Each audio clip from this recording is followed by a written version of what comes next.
ఎన్నికల నేపథ్యంలో పల్నాడు జిల్లా మాచర్ల వైసీపీ ఎమ్మెల్యే అభ్యర్థి పిన్నెల్లి రామకృష్ణారెడ్డి ఒక పోలింగ్ బూత్ లోకి అక్రమంగా చొరబడి ఈవీఎం మిషన్ ధ్వంసం చేసిన ఘటన తాజాగా వెలుగులోకి రావడం జరిగింది. దాని మీద మీ అభిప్రాయం ఏంటి? పిన్నెల్లి రామకృష్ణారెడ్డి 4 సార్లు శాసనసభ్యుడు అని చెప్పుకుంటాడు. ఎందుకయ్యా 4 సార్లు శాసనసభ్యుడు? నువ్వేం నేర్చుకున్నావయ్యా? ప్రజాస్వామ్యాన్ని గౌరవించు అంటే ప్రజాస్వామ్యాన్ని గౌరవించకుండా ప్రజాస్వామ్యాన్ని అపహాస్యం చేస్తూ ఉన్నారు ఈ రోజు వైసీపీ నాయకులు.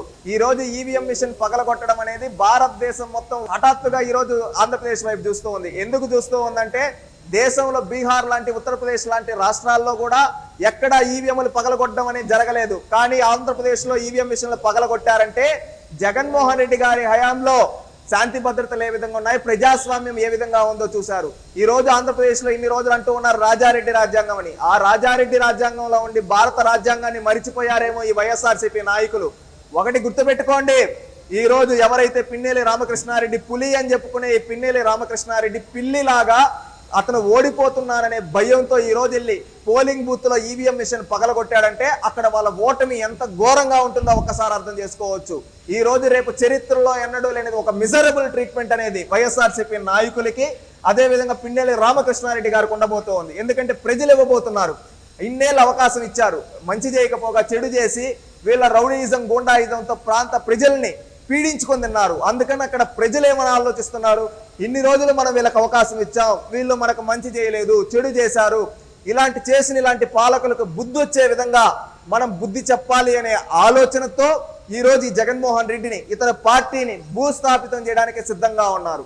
అందుకని ఈ రోజు అది భయపడి వీళ్ళు ఇలాంటి రౌడీజాలు గుండాయిజాలు చేస్తున్నారు. ఎలక్షన్ కమిషన్ ఆఫ్ ఇండియా కూడా తక్షణమైన చర్యలు తీసుకొని ఎవరైతే ఈ పిన్నెల్లి రామకృష్ణారెడ్డి ఉన్నారో ఇతన్ని అరెస్టు చేయాలి. అదే విధంగా ఇతనికి సహకరించిన అధికారులు, ఎన్నికలు ఎప్పుడండి జరిగింది? మే 13 జరిగితే ఈ రోజు మే 21, 22 వరకు కనీసం ఆ వీడియో వచ్చే వరకు తెలియలేదంటే అర్థం చేసుకోండి వీళ్ళు ఏ విధంగా చేశారనేది. ఇన్ని రోజులు సహకరించిన అధికారులపైన ఒక స్పెషల్ ఇన్వెస్టిగేషన్ టీం వేసి వాళ్ళపైన ఎంక్వైరీ చేసి వీళ్ళందరి శాఖాపరమైన చర్యలు తీసుకోవడమే కాకుండా పిన్నెల్లి రామకృష్ణారెడ్డి అనే వ్యక్తి ఆ రోజు ఒక సామాన్యుడైన ఒక వ్యక్తి పైన పోలింగ్ ఏజెంట్ పైన నంబూరి శేషగిరిరావు గారి పైన దాడి చేశారు. అందుకైనా ఈ విధంగా దాడి చేసిన పిన్నెల్లి రామకృష్ణారెడ్డి గారి పైన అటెంప్ట్ టు మర్డర్ కేసు పెట్టడమే కాకుండా ఈవీఎం మిషన్ పగలగొట్టిన కేసులు పెట్టి ఇతను అరెస్ట్ చేసి ఇతను రాజకీయాల్లో ఏ పార్టీ తరపున కానీ వ్యక్తిగతంగా ప్రత్యక్షంగా పరోక్షంగా పోటీ చేయకుండా అనర్హత వేట వేసినాడే ప్రజాస్వామ్యం గెలుస్తుంది. దీనికి తగిన విధంగా ఎలక్షన్ కమిషన్ ఆఫ్ ఇండియా చర్యలు తీసుకోవాలి. చర్యలు తీసుకొని ఈ వ్యక్తి పైన, ఈ పోలీస్ వ్యవస్థలో ఎవరైతే సహకరించారో ఆ అధికారులందరిపైన శాఖాపరమైన చర్యలు తీసుకోవడమే కాకుండా చీఫ్ సెక్రటరీని, స్టేట్ డీజీపీని, అదేవిధంగా అక్కడున్న లోకల్ ఎన్నికల అధికారి, ప్రిసైడింగ్ ఆఫీసర్ని వీళ్ళందరినీ ఎంక్వైరీ చేసి పిన్నెల్లి రామకృష్ణారెడ్డికి సహకరించిన ప్రతి ఒక్కరిపైన చర్యలు తీసుకోవాలని భావిస్తూ ఉన్నాం.